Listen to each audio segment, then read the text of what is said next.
السلام علیکم، آپ دیکھ رہے ہیں ویژن پوائنٹ، میں ہوں سارا خان۔ ناظرین، اس وقت آپ دیکھتے ہیں کہ پاکستان کو جہاں پہ ایگزسٹینشل تھریٹس متعدد ان کا سامنا ہے، ایک جانب جو ہے وہ سیپریٹسٹ ملیٹنسی، اس کا ایک رجحان جو ہے آپ کو دوبارہ فلیئر اپ ہوتا ہوا خاص طور پہ بلوچستان کے اندر نظر آ رہا ہے۔ اور ہم نے یہ بھی دیکھا کہ وہاں پر ایک سیپریٹسٹ قوت BLA جو ہے، جو پہلے ایک ہٹ اینڈ رن ملیشیا کے طور پر کام کرتی تھی، اب جو ہے اس کی قوت جو ہے اتنی زیادہ اس نے جو ہے قوت اٹین کر لی ہے کہ اب وہ ہائیلی سوفسٹیکیٹڈ کوآرڈینیٹڈ کولیبوریٹو اٹیکس جو ہے لانچ کر سکتی ہے ریاست پاکستان کے اوپر۔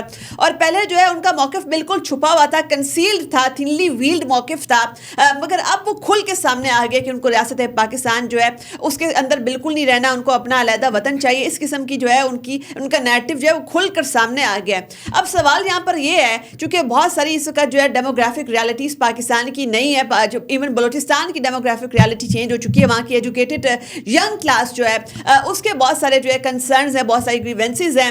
Are they buying the narrative of separatist insurgents, یا وہ ریاست پاکستان کا جو ہے موقف ہے وہ زیادہ اس کو سنتے ہیں، اور اگر نہیں تو کیوں؟ کون کون سے پلیئرز ہیں جو نہیں چاہتے کہ بلوچستان کے اندر امن قائم ہو جائے اور وہاں کا اکنامک پوٹینشیل انلیش ہو؟ ایون وہاں پہ جو ریجنل کنیکٹیوٹی انیشیٹو سی پیک کی فارم میں جو ہے، جو کہ سی پیک کو یہ بھی کہا جاتا ہے کہ وہ crown and the jewel of CPEC اور BRI، تو اس کا پوٹینشیل شاید جو ہے وہ انلیش نہیں ہونے دیا جا رہا۔ اور پھر سب سے اہم ترین بات یہ ہے کہ Balochistan which is sitting on the top of mineral wealth, تو اس کے اس قسم کی جو گریٹ گیم ہو رہی ہے بلوچستان کے ارد گرد ریوالو کرتے ہوئے بہت سارے محرکات ہو سکتے ہیں۔ اس کی تہہ میں جائیں گے کہ اصل معاملہ ہے کیا۔ ہمارے ساتھ موجود ہے فہیم سردار صاحب، پالیسی انالسٹ ہیں، بڑی گہری نظر رکھتے ہیں ان تمام معاملات کے اوپر اور اپنی پالیسی انپٹ دیتے ہیں۔ آپ کے وقت کا بہت شکریہ سر۔ اچھا سر، ہم نے یہ دیکھا کہ گزشتہ جو ہے کچھ دہائیوں سے بلوچستان کا مسئلہ جو تھا، یہ ایک ہم نے دیکھا ویشیس سرکل بن چکا ہے کہ بار بار فلیئر اپ ہوتا ہے، پھر ایک دفعہ سیٹل ہو جاتا ہے، پھر فلیئر اپ ہو جاتا ہے۔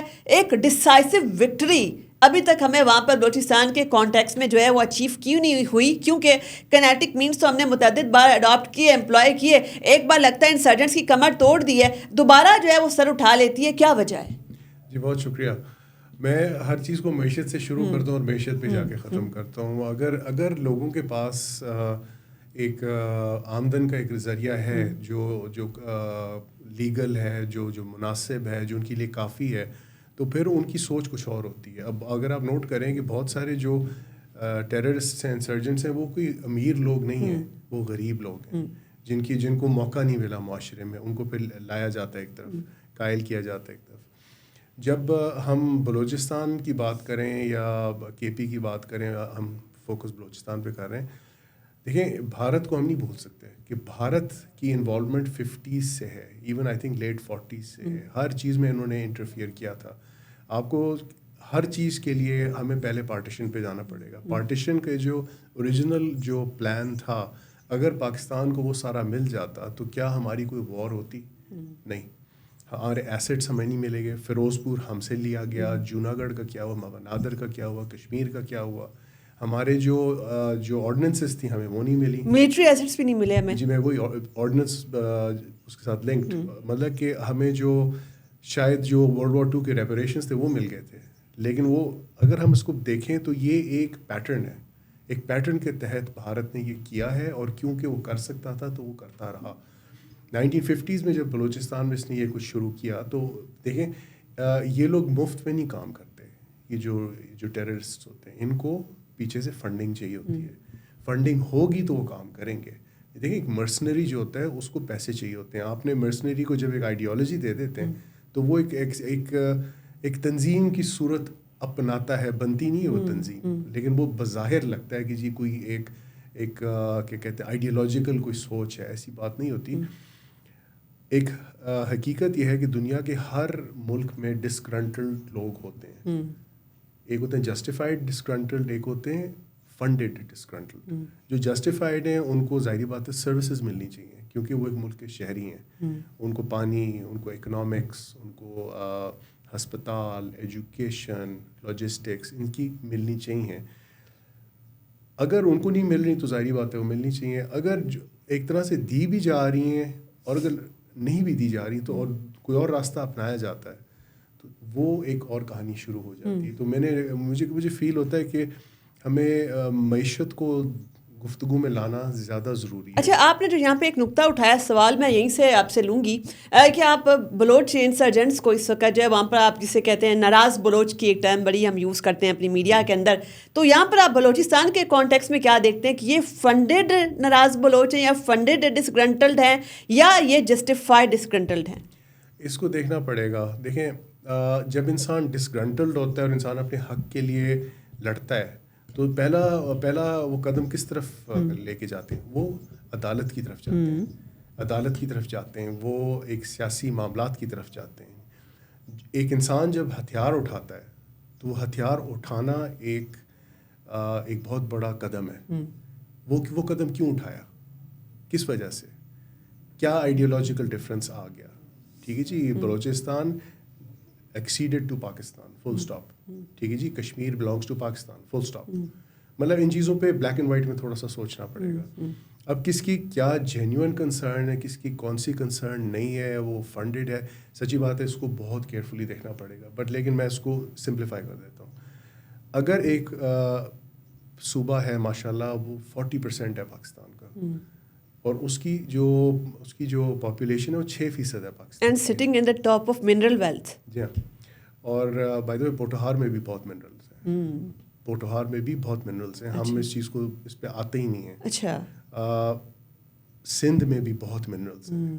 اینی وے جو یہ بڑا اہم نقطہ اٹھایا ہے کہ منرلس کو صرف بلوچستان سے ایسوسیٹ کرنا بھی جو ہے ناانصافی ہے. It's not right. آپ کو سب سے زیادہ فی الحال آئل جو ہے وہ پوٹوہار علاقے میں ہے، اٹک یہ جو اس ایریا میں ہے. ٹھیک ہے، جو بھی دریافت ہوا ہوا ہے.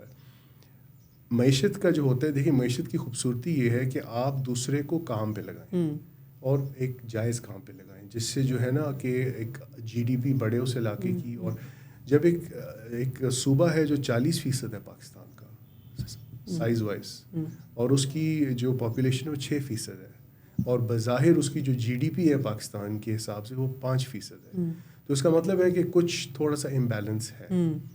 لیکن ساتھ ہی ساتھ ہمیں پھر دوسرے صوبوں کو بھی دیکھنا پڑتا ہے، ادھر بھی ایک امبیلنس ہے. وہاں پہ پاپولیشن زیادہ ہے، جی ڈی پی نسبتاً کم ہے. سو یہ خیر بات دوسری طرف چلی جاتی ہے. کہنے کا مطلب یہ ہے کہ ایک گروپ جو کہہ رہا ہے کچھ، ٹھیک ہے جی، اور اگر وہ چیز آدھی سے زیادہ مان بھی لی جاتی ہے اور اس کے باوجود وہ نہیں سننا چاہتے، اس کا مطلب ہے کہ وہ پیچھے سے فنڈنگ ہوئی بھی ان کی. اور ان کا اختلاف کس چیز سے ہے؟ وہ سپریم کورٹ آف پاکستان میں انہوں نے کیوں نہیں کبھی ریٹ فائل کی؟ کبھی نہیں کی.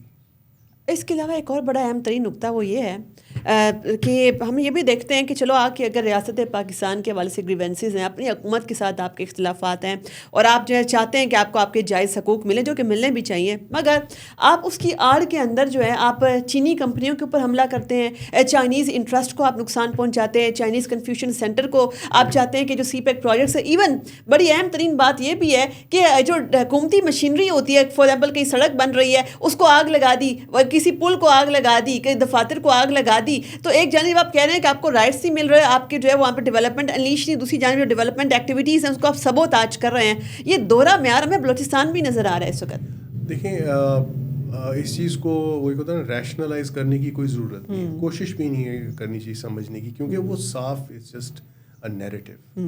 سیدھی سی بات ہے، چائنا کس کا دشمن ہے؟ بھارت کا دشمن ہے. ٹھیک ہے جی، اور بھارت نے اپنے انٹرسٹ کو پش کرنا ہے. کلبھوشن یادو کا ہم نہیں پکڑا ہے نا، اور کہاں پکڑا تھا، وہ کیا کر رہا تھا، وہ ادھر پھول بانٹنے تو نہیں آیا ہوا تھا نا.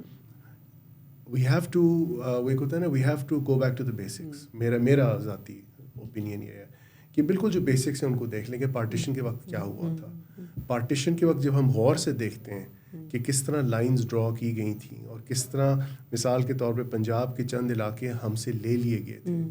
گرداسپور ہے مثال کے طور پہ، گرداسپور پاکستان میں آنا تھا، تو اگر گرداسپور پاکستان میں آتا تو کشمیر کا مسئلہ نہ ہوتا، لیکن گرداسپور پاکستان سے چھینا گیا تھا، دوسرے علاقے چھینے گئے تھے، اور پھر اس پہ Pakistan had no option but to react. اور جب ہم اس ریئیکشن کو دیکھتے ہیں تو اس کو ہسٹوریکلی ذرا سمجھنا ضروری ہے، اور یہ بھی دیکھنا ہے کہ دوسرے کا پھر کاؤنٹر ریئیکشن کیا تھا. جب انڈیا کے پاس ریسورسز ہیں تو وہ ریسورس لگائے گا. یہ ہر ملک کی ایک یہ بیسک آؤٹ ورڈ پالیسی ہوتی ہے. جو پاکستان میں جس طرح ہو رہا ہے، اٹ از ظاہری بات ہے وہ انفراسٹرکچر کو اٹیک کر رہے ہیں. ابھی یہ جو ہوا تھا ابھی ریلوے کا جو ہوا تھا بلوچستان میں، انفراسٹرکچر پہ اٹیک ہے اور اس سے آپ کی ملٹیپلائنگ افیکٹس آتے ہیں. یہ ایسے نہیں ہے، یہ رینڈم نہیں ہوتے، یہ چیزیں کیلکولیٹ کر کے کی جاتی ہیں. اور اس میں معیشت کو اگر آپ دیکھیں کہ اگر اب تقریباً 15 ملین ہے پاپولیشن بلوچستان کی، اگر اس میں لوگ اکنامکلی زیادہ انگیج ہوئے میں ہوں تو دیکھیں ان کا توجہ کسی اور طرف ہو. یہ بڑا اہم نقطہ آپ نے اس وقت اٹھایا کہ اگر وہاں پر جو ہے وہ روزگار کے مواقع اس طریقے سے اویلیبل ہیں، لوکل گورنمنٹ فنکشننگ ہو، جسے کہتے ہیں نا ایک ریاست کے ساتھ عمرانی معاہدہ، وہ آپ کو نظر کہاں پہ آتا ہے کہ جب آپ کے لوکل گورنمنٹ کے جو ادارے انسٹیٹیوشنز ہیں وہ فنکشنل اور فعال ہوں تو آپ کے فوراً جو ہے گریونسز ایڈریس ہوتے ہیں. اس وقت ہم یہ دیکھتے ہیں کہ بلوچستان کے اندر جو آپ کی ایک ایجوکیٹڈ یوتھ ہے اس کے اندر آپ کو جو ہے ایک غصہ نظر آتا ہے. مگر ہم چونکہ تمام یوتھ کو بھی اس میں فریم نہیں کر سکتے، وہ بھی ایک ناانصافی ہوگی، کچھ یوتھ کا پورشن ہم کہہ سکتے ہیں. تو کیا آپ کو لگتا ہے کہ ہم جو بلوچستان کے والے سے، چونکہ ہماری جو مین پاکستان کی even economic life line Balochistan بن سکتا ہے، وہاں پر سی پیک کا منصوبہ جو ہے اس کا بھی سارا کا سارا وہ مین اس کا انفراسٹرکچر وہیں پر ہوگا. پھر ہم یہ بھی دیکھتے ہیں کہ ہم جو گلف کنٹریز سے جو وہاں سے انویسٹمنٹ لے کر آ رہے ہیں وہ بھی اس کا مرکز بلوچستان ہوگا. منرل ویلتھ کے حوالے سے بھی جو ہم معاہدے کر رہے ہیں تو بلوچستان کا ڈیفینیٹلی وہاں کی لائیولی ہوڈس بھی امپروو ہوں گے. کیا وجہ ہے کہ بلوچ عوام کو، وہاں کی یوتھ کو، ایک عام آدمی کو، کیا ہم بطور ریاست یہ سمجھا نہیں پائے کہ یہ تمام چیزیں، یہ جو اب ریاست ہے پاکستان انیشیٹو لے رہی ہے، آپ کی لائیولی ہوڈ الٹیمیٹلی اس سے بہتر ہوگی. نو ڈاؤٹ کہ کوئی شارٹ ٹرم فکسز کسی بھی چیز کے نہیں ہوتے، لانگ ٹرم انویسٹمنٹس ہوتے ہیں. یہ بات ہم ان کو نہیں کنوے کر پائے. شاید نہ کنوے کر پا رہے ہوں، آئی ایم ناٹ شیور. لیکن ایک چیز بڑی کلیئر ہے کہ جو محنت کی جا رہی ہے، جو کوششیں کی جا رہی ہیں، وہ وہاں تک شاید پہنچ نہیں رہی. اور کہ اس کی کیا وجہ ہے، وہ ایک ہوتا ہے ہر چیز کی گہرائی میں جانا چاہیے. ابھی جیسے کہ بات آپ نے جو کی، ابھی میں ایک مثال دینا چاہتا ہوں کہ جب تک ہم پارٹیشن کو کلیئرلی نہیں سمجھیں گے، پارٹیشن ہوئی کیسے تھی، اصل میں پاکستان کا نقشہ کیا تھا اور اب کیا نقشہ ہے، ٹھیک ہے، تب تک ہم وہ جو نیریٹیوز کی ڈبیٹ میں ہی رہتے ہیں. ابھی coming back to your point, دیکھیں بلوچستان پاکستان کی لائف لائن ہے اور ہم اور پاکستان کے باقی صوبے بلوچستان کی لائف لائن ہے. یہ ایک میوچول ریلیشن شپ ہے، اسی لیے اکٹھے ہیں اور اس لیے اکٹھے رہیں گے جو مرضی ہو جائے. کہنے کا مطلب یہ ہے کہ پروجیکٹس ادھر بھی لگتے ہیں. اب آخر کار پورٹ قاسم بھی تو لگا تھا نا سندھ میں، تو وہ بھی تو ایکٹیو ہے. مطلب کہ وہ ایک پورٹ ہے نا، تو گوادر از اے پورٹ. سو ایک وہ اس کو ایک وہ تھوڑی سی ایک فرق اس کا اینگل بنا دیا گیا ہے کہ جی صرف اسٹریٹیجک ہے. It's not only strategic, it's business. It is actually business related. وہ جو سیدھی لائن جو بنتی ہے، آئی تھنک 1800 کلومیٹر کی جو لائن بن رہی ہے، ہم معیشت کو بھول جاتے ہیں. میں اب صرف یہ کہنا چاہتا ہوں. یہ جو ایک تاریخ ساز فقرہ ہمیں جو ہے اٹس دا اکانومی اسٹوپڈ، وہ یاد آ گیا مجھے کہ ڈیفینیٹلی جو ایک عام آدمی کا معیشت اسی سے جڑی ہوتی ہے. اچھا، آپ نے چونکہ آپ پارٹیشن کی ہمیشہ بات کرتے ہیں اور اس کے بعد حالات و واقعات بلوچستان کے اوپر آج بھی وہ عوامل اثر انداز ہوتے ہیں. ہم نے یہ بھی دیکھا کہ کیسے جو خلات نے جب پاکستان کے ساتھ الحاق کیا تو وہاں کے جو پرنس تھے وہ کیسے انہوں نے جا کر افغانستان میں پناہ لی، وہاں سے پھر بیٹھ کر جو ہے وہ پاکستان کے اندر جو ہے بغاوت وہ کرواتے رہے.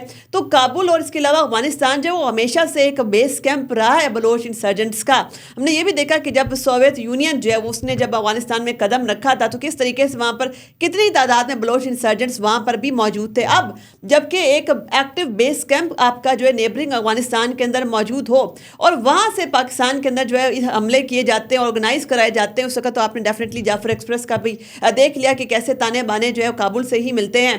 تو اس تناظر کے اندر کیا ہم اس سیپریٹسٹ ملیٹنسی کو کبھی مکمل طور پر شکست دینے کی پوزیشن میں ہوں گے بھی صحیح؟ مجھے پورا یقین ہے.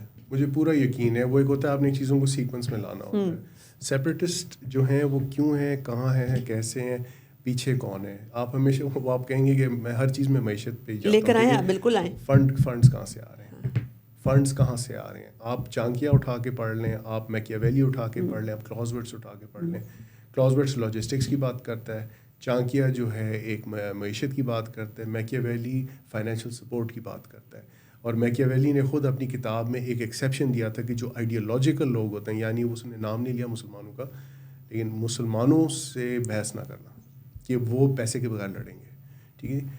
ہیونگ سیڈ دیٹ یہ جو ابھی جو آپ نے کسی بھی چیز کو کو سمجھنا ہو تو آپ بس صرف یہ دیکھ لیں فنڈنگ کہاں سے آ رہی ہے. ٹھیک ہے, اور فنڈنگ ہمیشہ اپنا ٹریس چھوڑتی ہے. اٹ از ناٹ پاسبل کہ ایون کیش جو ہے نا وہ اپنا ٹریس چھوڑ کے جاتا ہے. اچھا, ابھی آپ کی بات میں ایڈ کر دوں, اس کا ایک میں ریسنٹ میں نظروں سے ایک رپورٹ گزری کہ جو ٹیرر فائنینسنگ پاکستان میں اس کا جو دہشت گردوں کو کی فنڈنگ کہاں سے آ رہی ہے, اب تو وہ کرپٹو کرنسی کو بھی اپنی فنڈنگ کے لیے یوز کر رہے ہیں, پب جی کو ایون فنڈ ریز کرنے کے لیے وہاں پر بھی جو ہے فائنینشیل ٹرانزیکشن اس کے ذریعے سے بھی آپس میں دوسرے کے ساتھ کر رہے ہیں. اب اگر اتنی سیکریٹو قسم کی ٹرانزیکشنز ہو رہی ہیں اور اس کانٹیکس کے اندر جب ایک ٹیک سے بھی اس کا دنیا بن چکی ہے, ان دہشت گردوں کے ہاتھ میں بھی یہ ہتھیار آ چکے ہیں, ایسے میں کیسے ٹریس کریں گے ہم؟ یو بلڈ اے ٹیم اور یو موو ان ریورس میں جاتے ہیں تو خود ہی ساری سمجھ آ جاتی ہے. It's not complicated.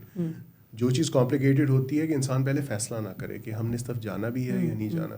دیکھیں, فنڈنگ ہمیشہ اپنا ٹریل چھوڑتی ہے. یہ جو کرپٹو جو ہے یہ ڈارک ویب کی کرنسی ہے, ٹھیک ہے جی, it was meant to be anonymous. مجھے سمجھ نہیں آ رہی کہ ہم دنیا جو ہے سمجھ رہی ہے کہ کرپٹو ایک لائیو کرنسی ہے. یہ بہرحال کیونکہ میں کرپٹو کے سخت میرا اپوزنگ ویو ہے اور میرے اس پہ کافی پہلے ڈسکشنز ہو چکی ہیں. جب تک انسان اپنی ایک کیپیسٹی نہیں بلڈ کرتا تو ہاؤ کین یو, کیسے پتہ چلے گا کہ یہ چیز ہو رہی ہے ہی نہیں ہو رہی. جیسے آپ کیپیسٹی بلڈ کرتے ہیں سڈنلی آپ کو پتہ چل جاتا ہے کہ یہ چیز بھی ہو رہی ہے, یہ چیز نہیں ہو رہی. آپ فار ایگزامپل اگر کوئی کسی ملک کی آپ پالیسیز کو اسٹڈی کرنا شروع کریں, کتنے 3 مہینے لگتے ہیں, 3-6 مہینے میں آپ کو ساری سمجھ آ جاتی ہے کہ براڈلی اسپیکنگ یہ چیزیں ہو رہی ہیں اور اس میں یہ چینجز آئیں گے. ابھی مثال کے طور پہ یوکرین اور انگلینڈ کی ایک اگریمنٹ ہوئی ہے 100 سال کی, ٹھیک ہے, کتنوں نے پڑھی ہے وہ آپ کو صاف بتا دیتا ہے کہ ابھی آگے کیا ہونے والا ہے. Anyway coming back to Balochistan, simple سی بات یہ ہے کہ جو فنڈنگ ہے it has to be trailed. اس کو ٹریل کریں. یہ فنڈنگ کہاں سے رہی ہے, اس طرح ہو نہیں سکتا کہ آپ کو ہوا میں سے پیسے آئیں. اچھا, یہ جو ٹیرر فائنینسنگ ہے, کہیں ایسا بھی تو ہو سکتا ہے نا کہ جو کہ ایک نقطہ یہ بھی اٹھایا جاتا ہے, بہت سارے ویسٹڈ انٹرسٹ ہوتے ہیں, چونکہ دنیا کی اگر آپ کاؤنٹر انسرجنسی کی تاریخ پڑھتے ہیں تو وہاں پر وہ والی کاؤنٹر انسرجنسی پلانس ناکام ہوتے ہیں جہاں پر جو رولنگ ایلیٹس ہوتے ہیں ان کے اپنے بھی ویسٹڈ انٹرسٹ ہوتے ہیں, مالی مفادات اسمگلنگ نیٹ ورک کے ساتھ جو ہے وہ جڑے ہوئے ہوتے ہیں. تو اگر کانفلکٹ کی اکانومی, چونکہ کانفلکٹ کی بھی ایک پوری وار اکانومی ہوتی ہے, اگر وہ چل رہی ہوتی ہے تو ان کے بھی مفادات سرو ہو رہے ہوتے ہیں. کیا آپ کو بلوچستان کے اندر ایسا لگتا ہے کہ کچھ ایسے ویسٹڈ انٹرسٹ ہیں جو نہیں چاہتے کہ یہاں پر جو اسمگلنگ کا نیٹ ورک ٹوٹے, اسی اسمگلنگ کے نیٹ ورک سے ہی تو دہشت گردوں کی فنڈنگ بھی ہو رہی ہے؟ اب پھر آپ نے معیشت کی بات کی ہے نا, تو معیشت میں تو سب کے انٹرسٹ ہوتے ہیں. میں آپ کو ایک اور ایگزامپل دیتا ہوں. کولمبیا میں جو دہشت گردی ہوئی تھی پابلو ایسکوبار کی, تو وہ انہوں نے کیسے کی تھی, توڑی تھی. وہ دو بائی دا وے پوری طرح سے نہیں ٹوٹی.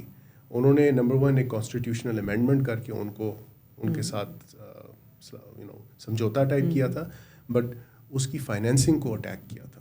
جب فائنینسنگ کو اٹیک کیا تھا سب سے زیادہ نقصان تب ہوا تھا. سو یہ اس طرح نہیں ہوتا کہ ایک رینڈملی کوئی چیز ہو رہی ہو. It's not random.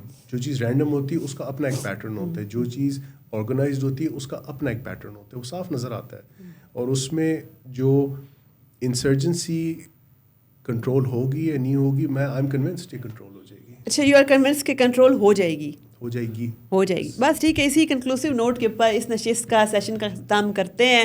ایسے کہ ہمارے معزز مہمان نے بڑے خوبصورتی سے ایلیبوریٹ کیا کہ یہ والے جو معاملات ہوتے ہیں جیسے کہ سیپریٹسٹ انسرجنسی آپ بلوچستان میں دیکھتے ہیں, یہ کوئی اتنے سادہ آسان فہم قسم کے معاملات نہیں ہوتے کہ صرف جی ہیومن رائٹس کا ایک ایشو ہو گیا ہے یا ڈیموکریٹک رائٹس کا ہے یا ڈیولپمنٹ نہیں ہوئی ہے تو اس کے والے سے رائٹس مانگنے کی کوئی موومنٹ ہے. ایسے معاملات نہیں چلتے. اس کے پیچھے جو ہے پراپر فنڈنگ ہوتی ہے. کوئی بھی ایلیمنٹ, کوئی بھی عنصر جب ریاست کے خلاف بغاوت کرتا ہے, ہتھیار اٹھاتا ہے, ریاستی اداروں کے اوپر حملہ آور ہوتا ہے, اس کے پیچھے جو ہے بڑی کیلکولیٹڈ اسٹریٹجیز ہوتی ہیں, فنڈنگ ہوتی ہے دشمن ممالک کی, اس کے ساتھ ساتھ دشمن ممالک کے ایجنڈاز ہوتے ہیں جن کو جو ہے کسی اور ملک کی سرزمین کے اوپر جو ہے وہ فلفل کیا جاتا ہے. اپنی میزبان سارا خان کو دیجیے اجازت. اللہ حافظ.